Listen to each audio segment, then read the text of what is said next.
Alright, so magandang hapon sa inyo lahat. Si Papa AJ ito. Nandito tayo ngayon sa bayan ng Tinambak, Camarines Sur para bisitahin natin ang pinakasimbahan nila dito. Ito ang St. Pascal Bailon Parish.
So after natin kumuha ng drone shots para simbahan na ito, pasukin naman natin ang loob ng simbahan para mas makita ng mga followers natin.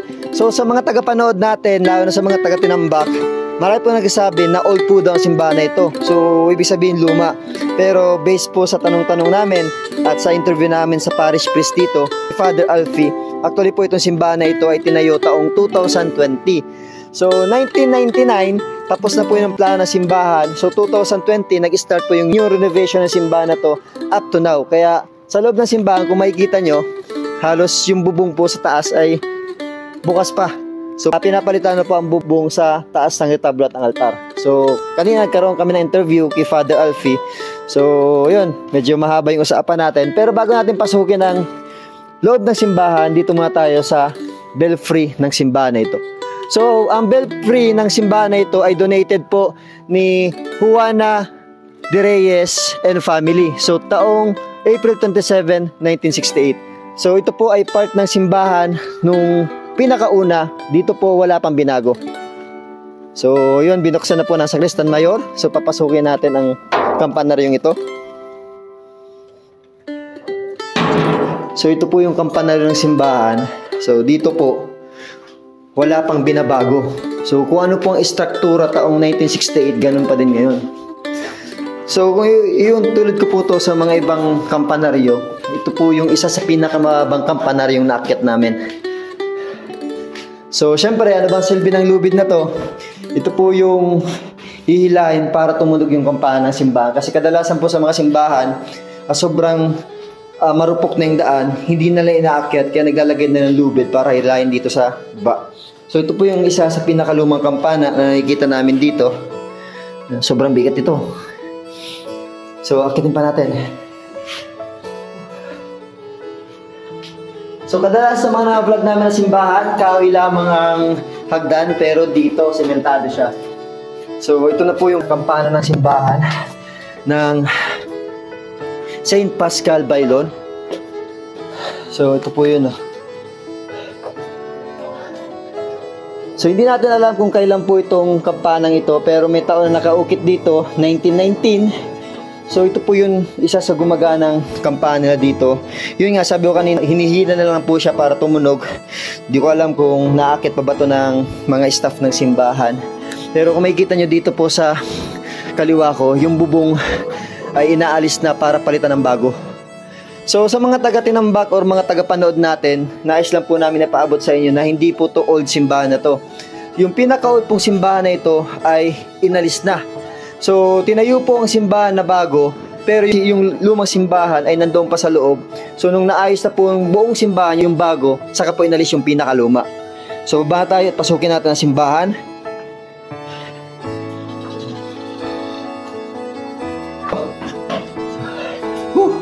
So dito po yung matagpuan sa mismong Tinambak proper, katabi po ng basketball court.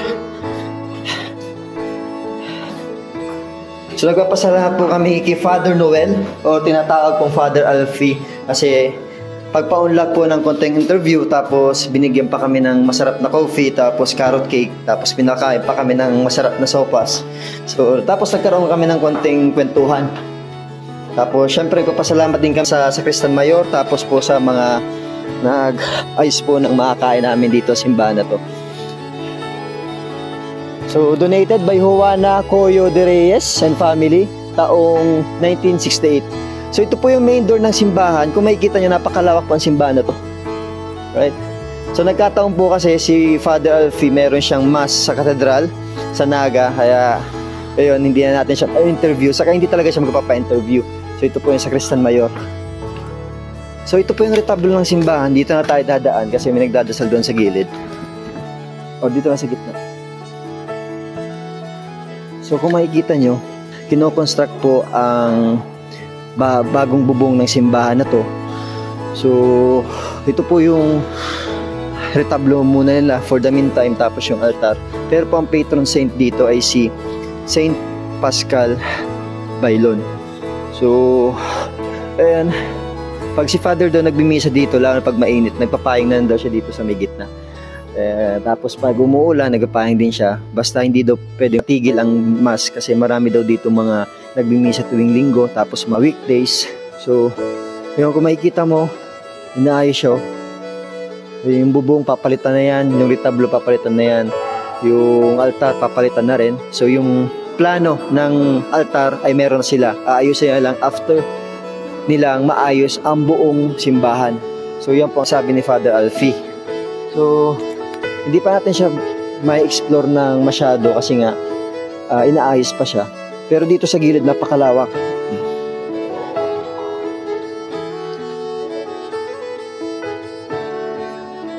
So ito po yung likod do.